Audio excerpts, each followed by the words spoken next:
Lecture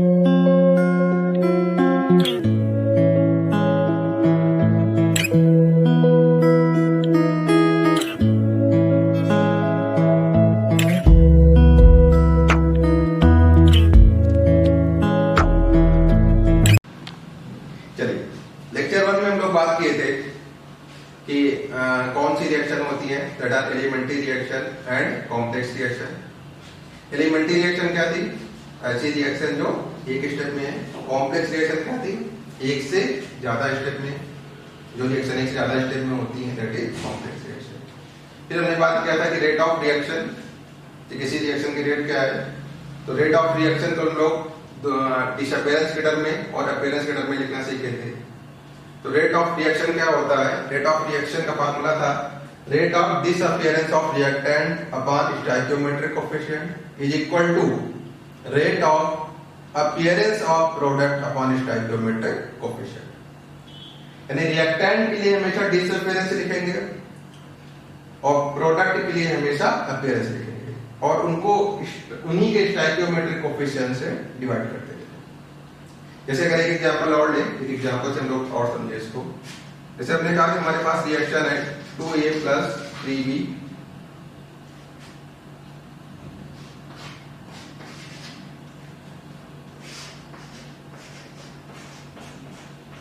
(4C + 5B). कोई reaction हमारे पास 2A + 3B से 4C + 5B। चलिए अब इसके रेट को लिखना है, इस रिएक्शन की रेट को डिफाइन करना है। तो अगर इस रिएक्शन का रेट हम लोग लिखें, किसके टर्म में लिखना है? डिसअपियरेंस और अपीयरेंस के टर्म में। यहां पर हम लोग डिसअपियरेंस की बात करेंगे तो डिसअपियरेंस किसके लिए डिफाइन करते हैं? रिएक्टेंट के लिए। और अपीयरेंस की बात करें, अपीयरेंस किसके लिए डिफाइन होता है? प्रोडक्ट के लिए। तो अगर हम लोग पहले लिखें डिसअपियरेंस के टर्म में, रिएक्टेंट के टर्म में, तो डिसअपियरेंस मतलब सबसे पहले रिएक्टेंट ए के लिए लिखेंगे। डिसअपियरेंस का मतलब कौन सा साइन लगाएंगे? Minus rate of disappearance of A delta A upon delta T. इतना पार्ट क्या देगा आपको? Rate of disappearance of reactant A upon stoichiometric coefficient. किससे डिवाइड करेंगे? 2 से। उसको ऐसे लिख लेते हैं 1/2,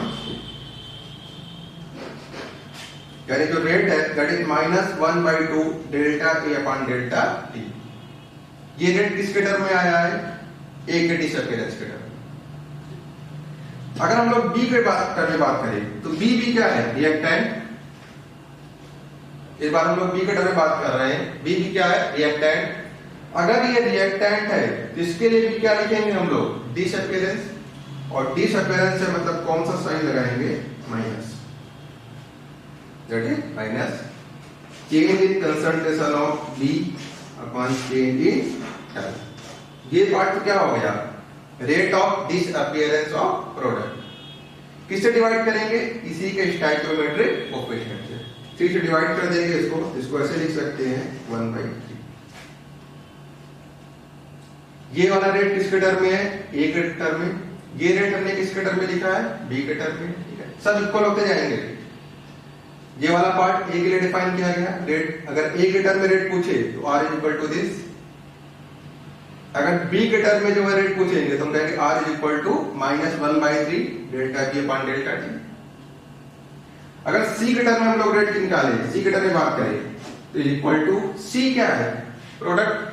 और प्रोडक्ट के लिए हम लोग क्या लिखते हैं? अपीयरेंस। तो अगर अपीयरेंस की बात करेंगे तो डेल्टा सी अपॉन डेल्टा।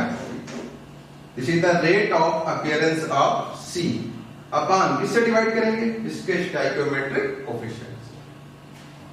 तो 4 से डिवाइड करेंगे, इसको लिख सकते हैं 1/4। इसी तरीके से अगर हम लोग D के रेफरेंस से बात करें तो D के रेफरेंस से जब बात करेंगे तो क्या लिखेंगे? 1/5 delta T upon delta. This is the rate of disappearance of reactant A upon stoichiometric coefficient। या अगर B के टर्म में बात करें तो rate of disappearance of B upon stoichiometric coefficient। अगर C के टर्म में बात करें तो rate of appearance, क्योंकि इस बार क्या आ गया? प्रोडक्ट। तो rate of appearance of C upon stoichiometric coefficient, and D के लिए उत्तर में बात करें तो rate of appearance of D upon stoichiometric coefficient.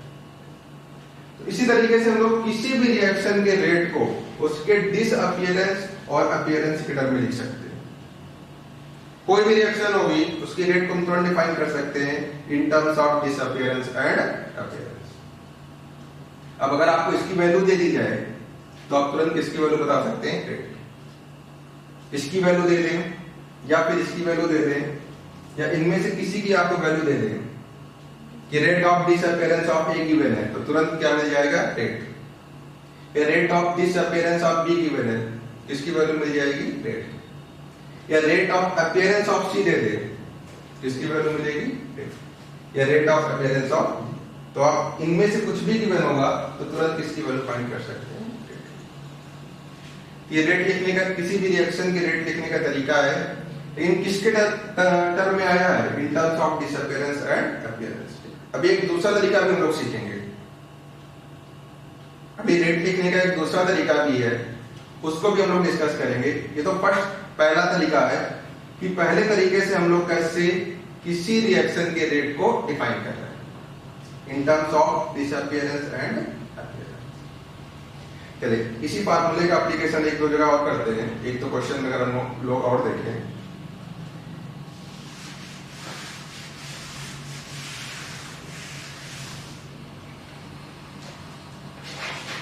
जैसे हमने कहा कि हमारे पास रिएक्शन है N2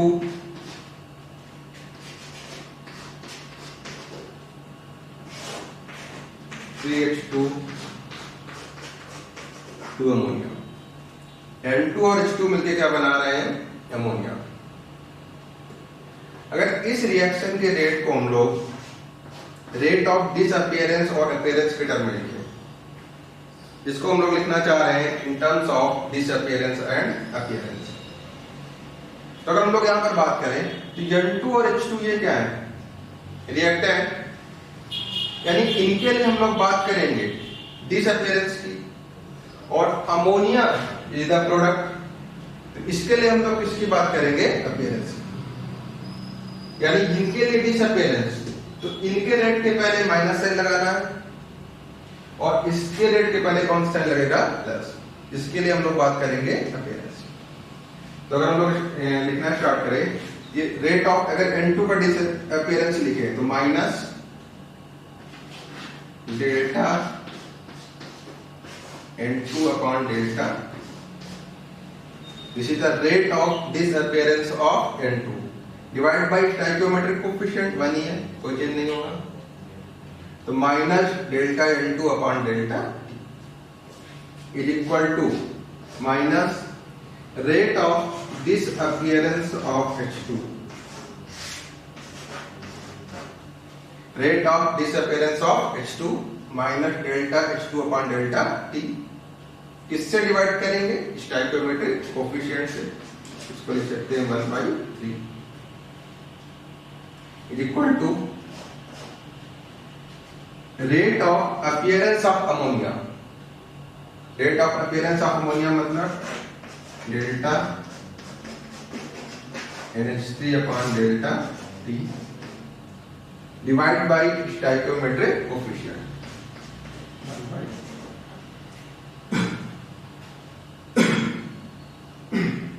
तो R is equal to minus delta N2 upon delta T minus 1/3 delta H2 upon delta T is equal to 1/2 delta H3 upon delta. यानी ये जो रिएक्शन की इक्वेशन जो लिखी है, ये this is the rate of reaction. इस reaction का रेट है किसके टर्म में है? डिसअपीयरेंस एंड अपीयरेंस के टर्म। ये दोनों क्या हो रहे हैं? डिसअपीयर हो रहे हैं, और ये क्या हो रहा है? अपीयर। अब देखिए कभी कभी इसी को एक दूसरे तरीके से भी लिखा दिखेगा आपको। इसी रेट ऑफ रिएक्शन को हम लोग ऐसे भी लिख सकते हैं, R is equal to minus, यहां पर जो डेल्टा है इसकी जगह लिखते हैं D, डेल्टा D की जगह पर आएगा D N2 अपॉन dt। केवल डेल्टा को रिप्लेस करते हैं हम लोग D से। अभी बता रहे हैं क्या है डेल्टा और D में डिफरेंस क्या है, तो डेल्टा को रिप्लेस कर देते हैं हम लोग D से। क्या बन जाएगा, minus dN2 upon dt is equal to minus 1/3 dH2 upon dt is equal to 1/2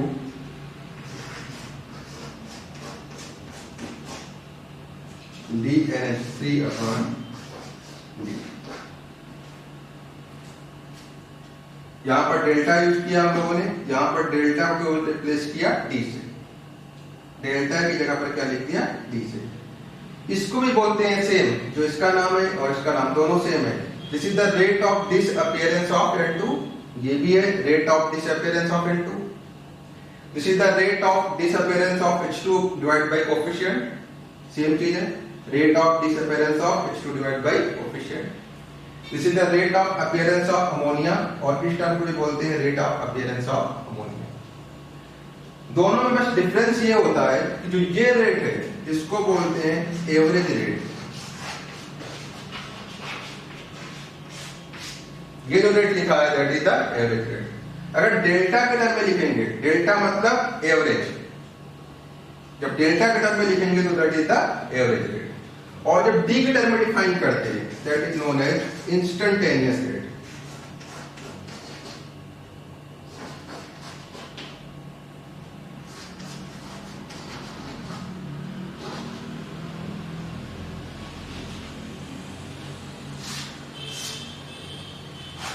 दोनों में बस इतना बेसिक डिफरेंस है कि इसको बोलते हैं एवरेज रेट और इसको बोलते हैं instantaneous rate.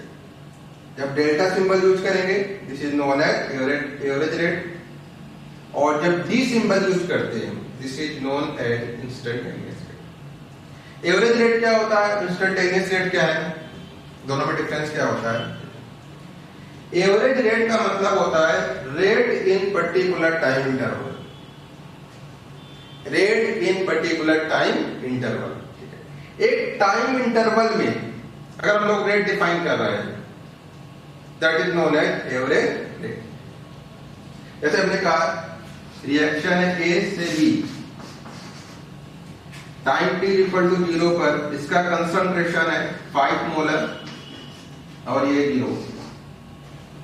Time t equal to यानी शुरुआत में, टाइम t इक्वल टू 0 शुरुआत में रिएक्टेंट का कंसंट्रेशन 5 मोलर, प्रोडक्ट हमारे पास नहीं प्रेजेंट है, टोटल कंसंट्रेशन है 0।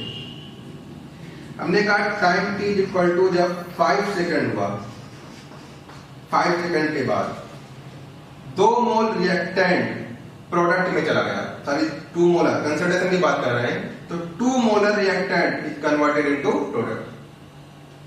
तो देखिए अगर यहां से 1 मोलर खत्म होगा तो कितना बनेगा 1, अगर ये 2 मोलर खत्म हुआ तो ये कितना बनेगा 2, ये कितना बन के आ गया 2 मोलर, और ये 5 था 2 खत्म हो गया तो बचा कितना, यानी 5 सेकंड में ए में जो चेंज हुआ 5 से 3 पहुंच गया, और जो बी में चेंज हुआ ये 0 से 2। तो अगर हम लोग इस टाइम इंटरवल में 0 से 5 सेकंड में चेंज इन कंसंट्रेशन देखें, अगर प्रोडक्ट की बात करें तो कितना कंसंट्रेशन चेंज हो रहा है 2 माइनस 0, 2 का चेंज हो रहा है, कितने टाइम में चेंज हो रहा है, चेंज इन टाइम 5। तो अगर हम लोग रेट इसका डिफाइन करें तो that is equal to 2/5, that is equal to 2/5.4। Unit क्या होगी, that is the concentration, concentration की यूनिट मोलर, टाइम, टाइम इसमें हम लोगों ने दिया है सेकंड, यानी मोलर पर सेकंड। तो ये जो रेट है that is the average rate, क्योंकि इसको हमने डिफाइन किया है टाइम इंटरवल में। कौन से टाइम इंटरवल में, 0 से 5 सेकंड में। तो अगर किसी टाइम इंटरवल में रेट डिफाइन होता है तो उसको हम लोग बोलते हैं एवरेज रेट। अब ये टाइम इंटरवल बहुत छोटा करते जाओ, 5 से 4 3 2 1, बहुत छोटा कर टाइम इंटरवल कर दो, यानी जब बहुत स्मॉल चेंज के लिए लोग देखते हैं। जैसे हमने कहा कि time t equal to 5 second है, अब time t equal to 5.1 second में इसमें क्या चेंज हुआ, कुछ थोड़ा और कम हो गया, ये कुछ थोड़ा सा बढ़ गया होगा। यानी जब टाइम बहुत स्मॉल टाइम के लिए देखते हैं तो यहाँ पे जब चेंज होगा वो भी बहुत स्मॉल चेंज होगा। तो जब किसी बहुत स्मॉल चेंज के लिए हम लोग देखते हैं, बहुत स्मॉल टाइम के लिए जो चेंज देखते हैं उसको हम लोग बोलते हैं इंस्टेंटेनियस। एवरेज और इंस्टेंटेनियस का मतलब है, एवरेज का मतलब है इन टाइम इंटरवल और इंस्टेंटेनियस का मतलब है at a particular time instant, यानी बहुत कम चेंज होगा। t से t प्लस dt, बहुत कम टाइम चेंज, बहुत कम टाइम डिफरेंस में कंसंट्रेशन में क्या चेंज हो रहा है उस रेट को जब डिफाइन करेंगे that is the instantaneous rate. तो दोनों वही चीज है, दोनों में नाम में कोई डिफरेंस नहीं है, बस केवल डेल्टा और डी का मतलब होता है यहां पर टाइम इंटरवल बड़ा होता है और यहां पर जो टाइम इंटरवल है बहुत स्मॉल चेंज की बात है। यहाँ पे लार्ज चेंज रहेगा, ठीक ठाक टाइम डिफरेंस होगा, यहाँ पर जो टाइम डिफरेंस होगा वो स्मॉल होगा। ये बेसिक डिफरेंस होता है एवरेज रेट और इंस्टेंटेनियस रेट। बाकी इस रिएक्शन को आप दोनों टर्म में लिख सकते हैं, एवरेज रेट में भी डिफाइन कर सकते हैं इसको और in terms of instantaneous rate. तो चलिए अगर हम लोग एक एग्जांपल और देखिए इसको कि कैसे हम लोग एवरेज रेट और इंस्टेंटेनियस रेट को डिफाइन करते हैं।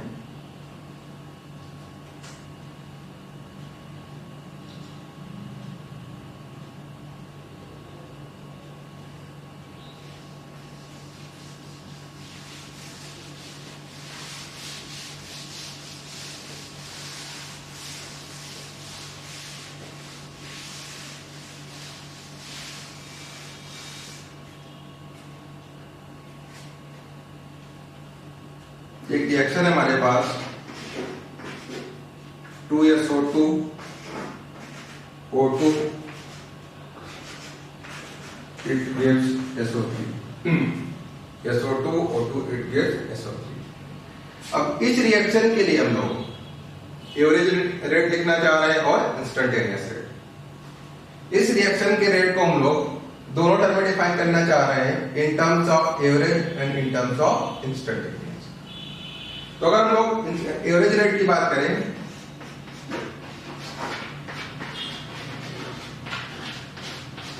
R इज इक्वल टू, चलिए अगर इसके एवरेज रेट को डिफाइन करेंगे बस दोनों में डिफरेंस क्या होगा, एवरेज में हम लोग डेल्टा लिखेंगे और इंस्टेंटेनियस रेट में डेल्टा की जगह पर केवल डी चेंज हो जाएगा, डेल्टा को रिप्लेस कर देंगे डी से। तो अगर इसके एवरेज रेट की बात करें तो इनके SO2 और O2 रिएक्टेंट है, इनके तो डिसअपीयरेंस की बात करेंगे और प्रोडक्ट SO3 इसका हम लोग क्या लिखेंगे, अपीयरेंस। SO2 और O2 का डिसअपीयरेंस और SO3 का अपीयरेंस। चलिए अगर SO2 का डिसअपीयरेंस लिखेंगे तो minus delta SO2 upon delta T और डिवाइड बाय स्टोइकियोमेट्रिक कोएफिशिएंट। तो स्टोइकियोमेट्रिक कोएफिशिएंट डिवाइड करेंगे यानी -1/2। तो -1/2 डेल्टा SO2 पर delta is equal to minus D O2 upon D।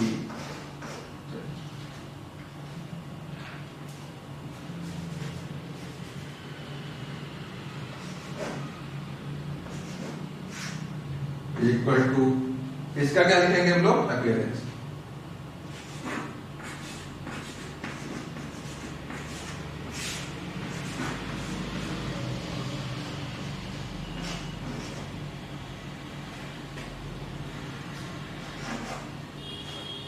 ये एवरेज रेट हो गया, इस रिएक्शन के लिए क्या डिफाइन हो गया, that is the average rate. अगर इसी रिएक्शन के लिए इंस्टेंटेनियस रेट लिखे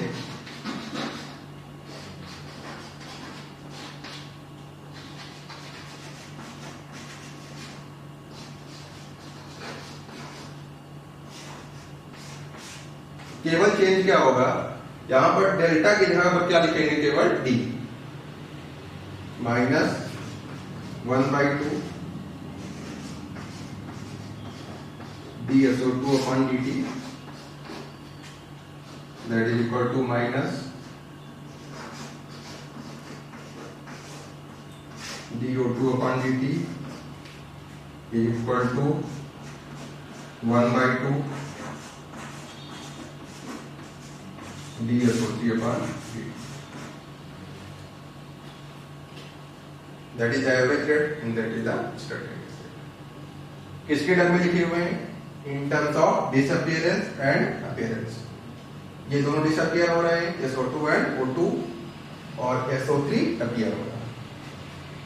तो किसी भी रिएक्शन के रेट को हम लोग डिसअपियरेंस और अपीयरेंस के टर्म में तुरंत लिख सकते हैं, कोई भी दिक्कत नहीं होगी। रेट ऑफ डिसअपियरेंस, अगर डिसअपियरेंस के टर्म में लिख रहे हैं तो rate of disappearance upon stoichiometric coefficient, और अपीयरेंस के टर्म में बात करेंगे तो rate of appearance upon stoichiometric coefficient. चलिए, अगर जैसे हम लोग एक क्वेश्चन सॉल्व करें, इसी पे एक न्यूमेरिकल वैल्यू लेके इसको सॉल्व करें।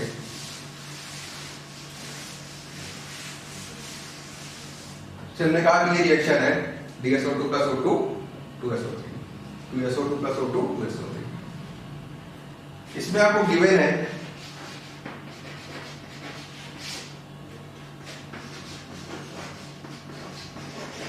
Rate of appearance of SO3 is 1.25 molar per second. Rate of appearance of SO3 is 1.25 molar per second. आपको फाइंड करना है, find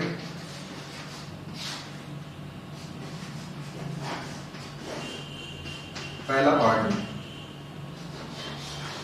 rate of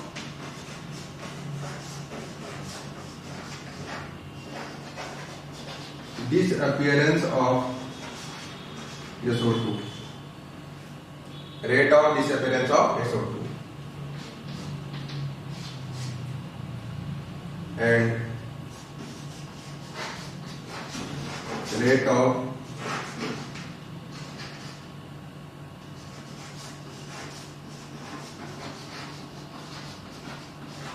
disappearance of O2। जो फाइंड करना है rate of disappearance of SO2 and rate of appearance of O2। चलिए, अगर हम लोग इसका डिसअपियरेंस ऑफ O2 और अपीयरेंस ऑफ O2 की बात करें क्या है, तो सबसे पहले देखिए आपको गिवन क्या है, rate of appearance of SO3। इसका मतलब जो गिवन है आपको 1.25, ये किसकी वैल्यू गिवन है? दैट इज द डेल्टा SO3/डेल्टा T। क्योंकि अगर rate of appearance of SO3 को अगर डिनोट करना है तो इसका सिंबल क्या है? Change in concentration of SO3 upon change in time. Stoichiometric coefficient से मल्टीप्लाई करिएगा, क्योंकि वो रेट ऑफ अपीयरेंस नहीं देगा, वो रेट ऑफ रिएक्शन दे देगा आपको। अगर रेट ऑफ रिएक्शन लिखेंगे तब हम लोग क्या करेंगे, rate of appearance of SO3 को डिवाइड करेंगे उसके स्टोइकियोमेट्रिक कोएफिशिएंट से। लेकिन अभी हमको क्या गिवन है? केवल rate of appearance of SO3। इसका मतलब क्या गिवन है? डेल्टा SO3/डेल्टा T। अब हमको फाइंड करना है rate of disappearance of SO2। इसका डिसअपियरेंस मतलब फाइंड क्या करना है? माइनस डेल SO2/डेल्टा, इसकी वैल्यू निकालनी है। और सेकंड पार्ट में किसकी वैल्यू निकालनी है? Rate of disappearance of O2, यानी माइनस डेल O2/, इन दोनों की वैल्यू फाइंड करनी है आपको। जिसकी वैल्यू फाइंड करनी है, इसकी वैल्यू क्या होगी? इसकी वैल्यू चलिए, अगर हम लोग इस रिएक्शन का रेट डिफाइन करें तो बहुत आसानी से लिख सकते हैं। Rate of this reaction R is equal to, इसके डिसअपियरेंस के टर्म में माइनस 1/2 डेल्टा SO2/डेल्टा T is equal to minus rate of disappearance of O2 is equal to 1/2 rate of appearance of SO3। ये तो रेट ऑफ रिएक्शन हो गई। इस reaction में क्या है, रेट ऑफ रिएक्शन। अब देखिए सब इक्वल है, -1/2 del SO2 upon delta T is equal to minus del O2 upon delta T is equal to 1/2 del SO3 upon delta T। अगर हम लोग इसकी बात करें -dO2 upon dt, इसको निकालें तो जरा इस पार्ट को देखिए, कितने पार्ट को अगर हम लोग देखें, यहां से -del O2 upon delta T is equal to 1/2 delta SO3 upon delta T। यहां से लोग लिख सकते हैं minus delta O2 upon delta T is equal to 1/2 delta SO3 upon delta T। चलिए जरा इस पार्ट को देखिए, delta SO3 upon delta T। चलिए यहाँ पे देखिए T delta SO3 upon delta T, इसकी वैल्यू गिवन थी 1.25। तो अगर इसकी वैल्यू यहाँ पे पुट कर दें 1.25/2 यूनिट है लीटर मोलर पर, कंसंट्रेशन अपॉन टाइम, कंसंट्रेशन की यूनिट मोलर और टाइम की यूनिट सेकंड। यहाँ से आपको क्या मिल गया, minus delta O2 upon delta T, और यही चीज क्या है, rate of disappearance of O2। अगर हम लोग rate of disappearance of SO2 find करें, यानी SO2 का rate of disappearance minus delta SO2 upon delta T, कोई दिक्कत नहीं है। अब इन दोनों को इक्वल कर दो, -1/2 delta SO2 upon delta T equal to 1/2 delta SO3 upon. अगर दोनों को इक्वल करेंगे तो -1/2 delta SO2 upon delta T is equal to 1/2 delta SO3 upon 1/2 cancel, यहां से आ जाएगा minus delta SO2 upon delta T is equal to delta SO3 upon delta minus delta SO2 upon delta T is equal to delta SO3 upon delta T, और delta SO3 upon delta T की value given है, that is 1.25। Value रख लीजिए 1.25 molar पर। तो दोनों की value आपके पास आ गई, that is the minus delta O2 upon delta T, rate of disappearance of O2, और this is the minus delta SO2 upon delta T, rate of disappearance of SO2, दोनों की वैल्यू ऑफ फैक्टर्स। तो कभी भी अगर आपको appearance या disappearance का डाटा फाइंड करना है, आंसर आपको फाइंड करना है, तो सीधा सबसे पहले आप रिएक्शन के रेट को लिख दिया करिए, रिएक्शन के रेट को इन terms of disappearance and in terms of appearance. जैसे ही रेट को आप लिखेंगे तुरंत आपको सारी चीजें आपके सामने हो जाएंगी, जो गिवन हो उसकी वैल्यू पुट कर दीजिए, उसकी हेल्प से आप कोई भी चीज यहाँ पर फाइंड कर सकते हैं, किसी भी चीज को आप फाइंड कर सकते हैं, चाहे डिसअपीयरेंस या फिर अपीयरेंस। ये तो बात हो गई रेट ऑफ रिएक्शन, कि हम लोग किसी भी रिएक्शन के रेट को डिसअपीयरेंस और अपीयरेंस के टर्म में कैसे। चलिए अब हम लोग रेट को दूसरी तरीके से डिफाइन करने जा रहे हैं। तो रेट को हम लोग डिफाइन करेंगे, दूसरी तरीके से डिफाइन करेंगे, rate of reaction from law of mass action. ये तो रेट ऑफ रिएक्शन हो गया इन terms of disappearance and appearance के टर्म में। अब हम लोग दूसरी तरीके से रेट को डिफाइन करेंगे, that is the rate of reaction from law of mass action.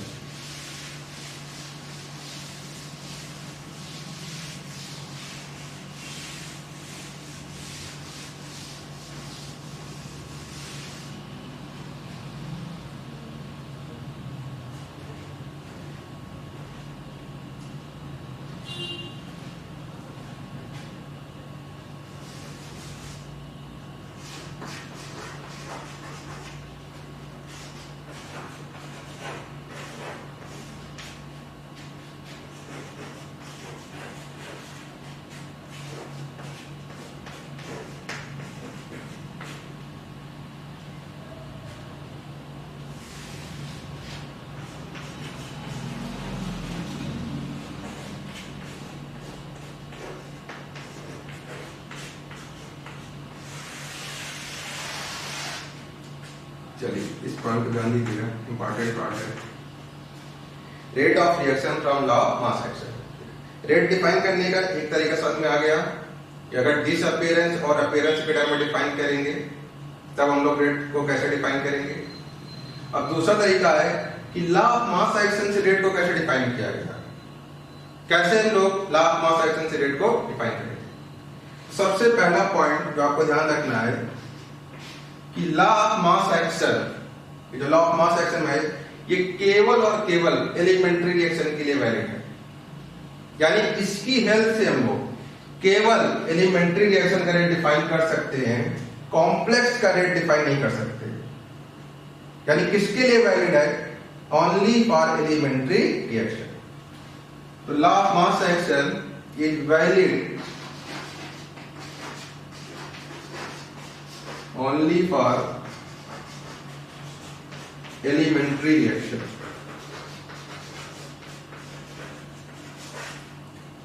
Law of mass action is valid only for elementary reaction. Elementary reaction क्या थी, ऐसी रिएक्शन जो एक स्टेप में होती है, that are known as elementary reaction. चलिए अब elementary reaction के लिए जो law of mass action define करेंगे, तो law of mass action से हम लोग रेट कैसे डिफाइन करते हैं, ठीक है। तो according to law of mass action, law of mass action की डेफिनेशन क्या है, according to law of mass action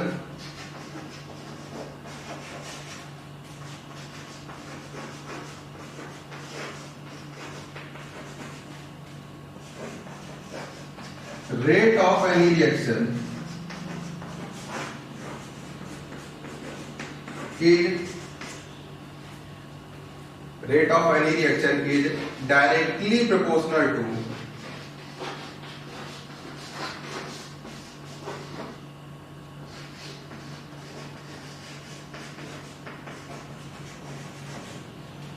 rate of any reaction is directly proportional to active mass. Active mass, ये एक्टिव मास को हम लोग chemical equilibrium में पढ़े थे, वहां पर हम लोग बताए थे एक्टिव मास का मतलब होता है कंसंट्रेशन या molar concentration.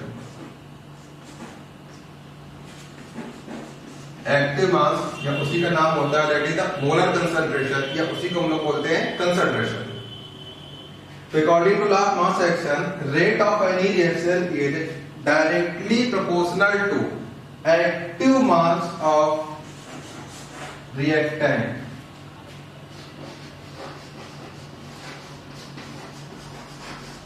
Active mass of reactant, यानी लॉ ऑफ मास एक्शन के अकॉर्डिंग किसी भी रिएक्शन का rate that is directly proportional to active mass. Active mass का मतलब है मोलर कंसंट्रेशन, किसके मोलर कंसंट्रेशन के डायरेक्टली प्रोपोर्शनल है, that is the reactant.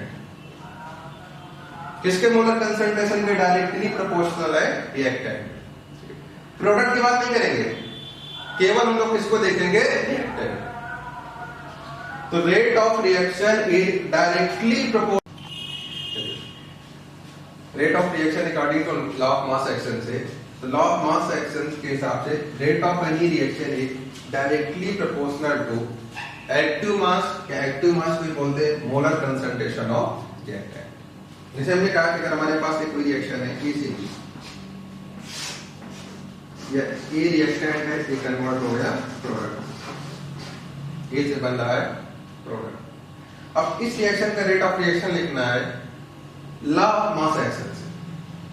Law of mass action के अकॉर्डिंग अगर इसका रेट ऑफ रिएक्शन डिफाइन करें, तो rate of reaction according to law of mass action, rate of reaction is directly proportional to active mass. Active mass का मतलब molar concentration, directly proportional to molar concentration, किसका, केवल molar concentration reactant. तो rate of reaction is directly proportional to molar concentration of, यानी इस reaction का rate ये are directly proportional to molar concentration of reactant. ये रेट किसके हिसाब से लिखा गया, that is law of mass action. पहले हम लोग को डिफाइन किए थे, वो रेट ऑफ डिसअपियरेंस और अपीयरेंस के टर्म में था। ये रेट कैसे डिफाइन कर रहे हैं? From law of mass action. तो लॉ ऑफ मास एक्शन की डेफिनेशन लगा दिया, rate of any reaction is directly proportional to molar concentration, bracket का मतलब कंसंट्रेशन, जो स्क्वायर ब्रैकेट है किसको रिप्रेजेंट करता है? कंसंट्रेशन को। Molar concentration of reactant, reactant क्या है? ए। तो इस सिंबल का मतलब क्या है? Molar concentration of A, molar concentration of reactant.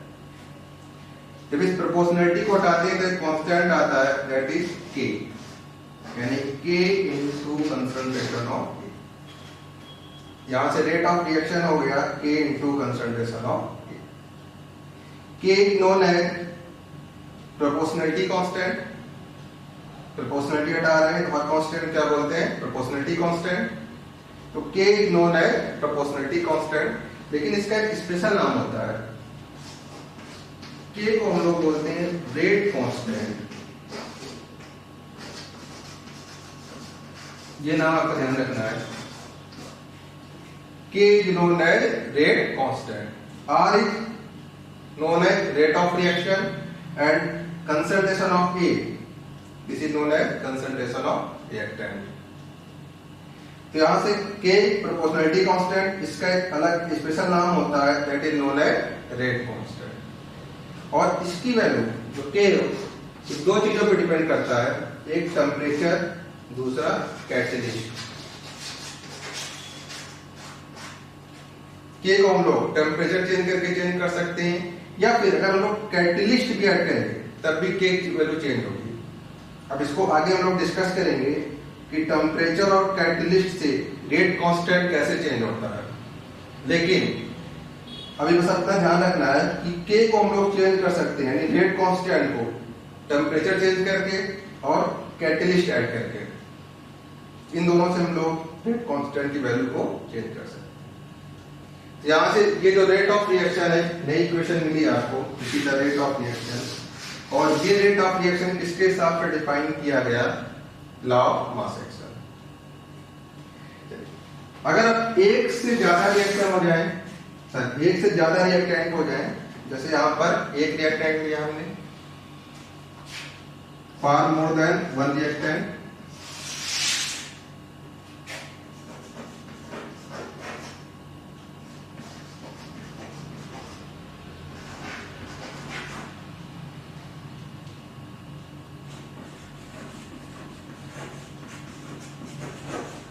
अगर एक से ज्यादा रिएक्टेंट होते हैं तो उसके लिए जो रेट ऑफ रिएक्शन होता है, that is directly proportional to product of active mass of reactant.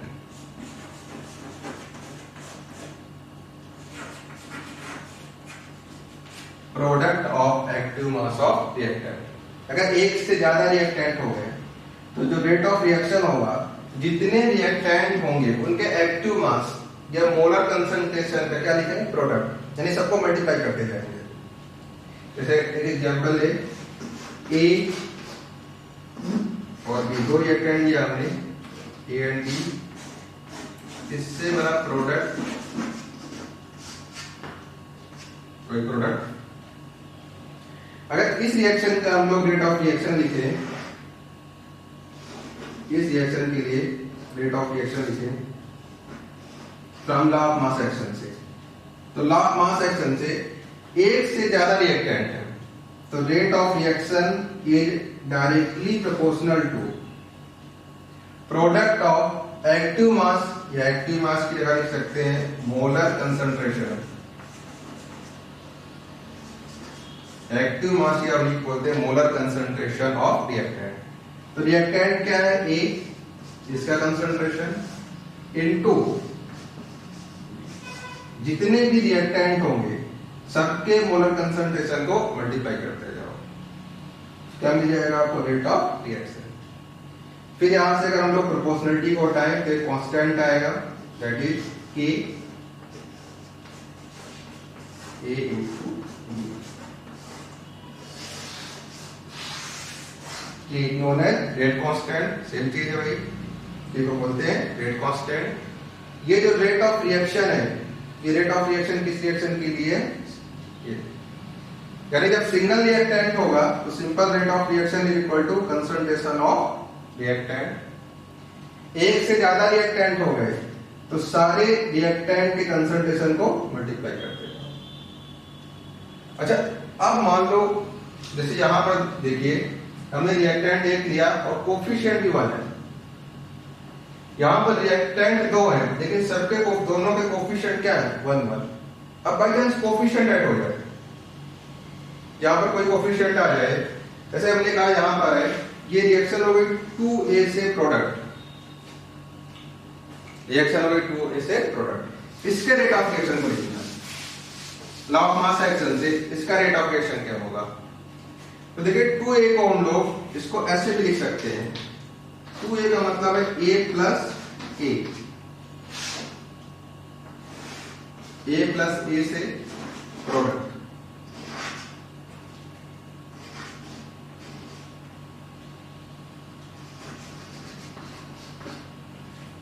To ए का मतलब A प्लस A से प्रोडक्ट। अब देखिए क्या रूल लग गया यहाँ पर, तो आप फार मोर देन 1 रिएक्टेंट, एक से ज्यादा रिएक्टेंट हो गए, 2 रिएक्टेंट है, हाँ दोनों सेम है।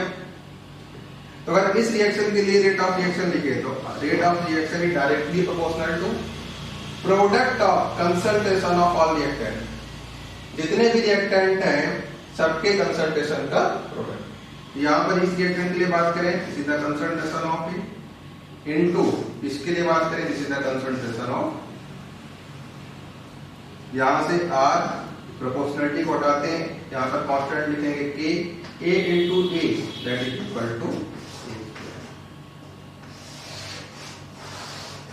तो इस रिएक्शन का जो रेट ऑफ रिएक्शन है that is R is equal to K A square, K A square. अब देखिए बार बार आपको ये काम नहीं करना है, सिंपल देखिए सीधा आपको ये जो कोफिशिएंट है, जो कोफिशिएंट हमने ऐड किया ये कहां पहुंचेगा? ये जो कोफिशिएंट है, ये जो कंसंट्रेशन लिख रहे हैं उसके कंसंट्रेशन कहां चला गया? पावर में। यानी जो कोफिशिएंट होगा वो हमेशा जिस रिएक्टेंट के पहले लिखा होगा उस रिएक्टेंट के कंसंट्रेशन के कहां चला जाएगा? पावर पर। तो हमेशा आपको कोफिशिएंट कहां भेज देना है? पावर पे। एक से ज्यादा रिएक्टेंट होंगे सबको मल्टीप्लाई करते जाओ, उनके कोफिशिएंट को कहां भेजते जाओ? उनके पावर। जैसे अगर इस रिएक्शन में है A प्लस B जगह हम कह दें 2A plus 3B, 2A plus 3B, तो सिंपल क्या होगा? कंसंट्रेशन ऑफ A, इसका कोफिशिएंट क्या है? 2, ये पावर में आ जाएगा 2। कंसंट्रेशन ऑफ B, कोफिशिएंट क्या है? 3, ये पावर में चला जाएगा 3।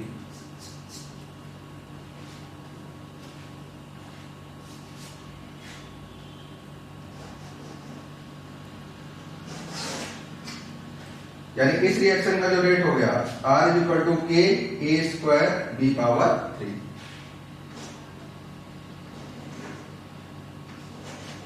R is equal to A square B power. यानी किसी भी रिएक्शन को हम लोग रेट लॉ ऑफ मास, किसी भी रिएक्शन के रेट को लॉ ऑफ मास एक्शन से डिफाइन कर सकते हैं। सिंपल रिएक्शन है, रिएक्टेंट कंसंट्रेशन लिखिए, कोफिशिएंट को कहां मिलते जाइए? पावर पे, और एक कांस्टेंट होता है उसको बोलते हैं रेट कांस्टेंट। तो यानी रेट लिखने के दो तरीके आ गए हमारे पास। एक तो किसी भी रिएक्शन को हम लोग लिख सकते हैं उसके डिसअपीयरेंस और अपीयरेंस के टर्म में। दूसरा हम लोग डिफाइन कर सकते हैं लॉ ऑफ मास एक्शन से। किसी भी रिएक्शन के रेट को हम लोग लिख सकते हैं लॉ ऑफ मास एक्शन से। लेकिन लॉ ऑफ मास एक्शन से केवल किस रिएक्शन के रेट को लिखते हैं? एलिमेंट्री के लिए। लॉ ऑफ मास एक्शन से केवल किसका रेट डिफाइन होता है? एलिमेंट्री। कॉम्प्लेक्स के रेट को हम लोग डिफाइन नहीं कर सकते। कॉम्प्लेक्स का रेट डिफाइन करने का अलग तरीका है, उसको हम लोग आगे डिस्कस करेंगे। लेकिन एलिमेंट्री का रेट एक तो डिसअपीयरेंस और अपीयरेंस से लिख सकते हैं, दूसरा जो तरीका होता है that is law of mass action. Law of mass action से भी हम डिफाइन कर सकते हैं इसके रेट को। तो जैसे आपको कोई भी रिएक्शन दे दी गई है तो आप उसके रेट को दो तरीके से डिफाइन कर सकते हैं, disappearance, appearance and law of mass action. एक एग्जांपल है हम लोग,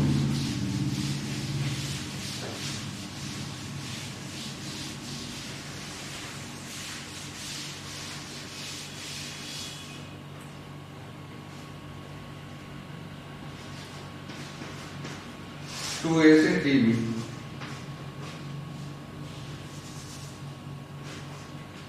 से b। अब इसके रेट ऑफ रिएक्शन को लिखना है। इसके रेट ऑफ रिएक्शन को दो तरीके से लिख सकते हैं। पहला in terms of disappearance of A और in terms of appearance of B. अगर इसके डिसअपियरेंस और अपीयरेंस के टर्म में लिखें तो क्या होगा? Rate of reaction minus disappearance के टर्म में डेल्टा, या फिर लिख सकते हैं D A upon D T, और किससे डिवाइड करेंगे? कोफिशिएंट से, दैट इज 1/2। ये तो डिसअपियरेंस में हो गया। अगर इसके अपीयरेंस के टर्म में बात करें तो d concentration of B upon D.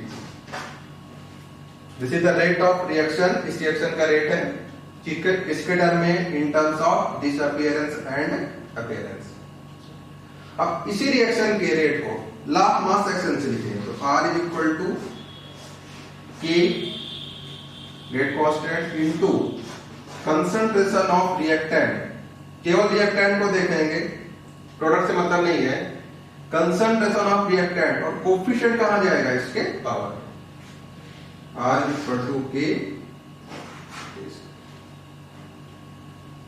ये भी इस रिएक्शन का रेट है और ये दोनों, ये भी क्या इस रिएक्शन का रेट है। ये rate law of mass action से है, ये rate in terms of disappearance and appearance. अगर हम लोग दोनों को इक्वेट करें तो एक कंप्लीट इक्वेशन लिख सकते हैं। R is equal to minus 1/2 dA upon dt is equal to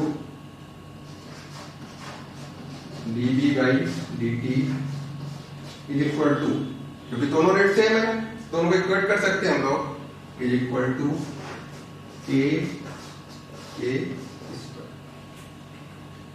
दोनों जो रेट लिखे गए हैं सेम रिएक्शन के रेट हैं। ये rate law of mass action से डिफाइन है और इस रेट को डिफाइन किया गया है इन terms of disappearance and appearance. यहां से फाइनल एक्सप्रेशन लिख सकते हैं आप। जो फाइनल एक्सप्रेशन है रेट ऑफ रिएक्शन का, इस रिएक्शन का रेट है, और इस रिएक्शन के रेट को हम लोग इन टर्म्स ऑफ डिसअपियरेंस, अपीयरेंस और लॉ ऑफ मास एक्शन सबको कंबाइन करके लिख लिया। तो this is the rate of reaction.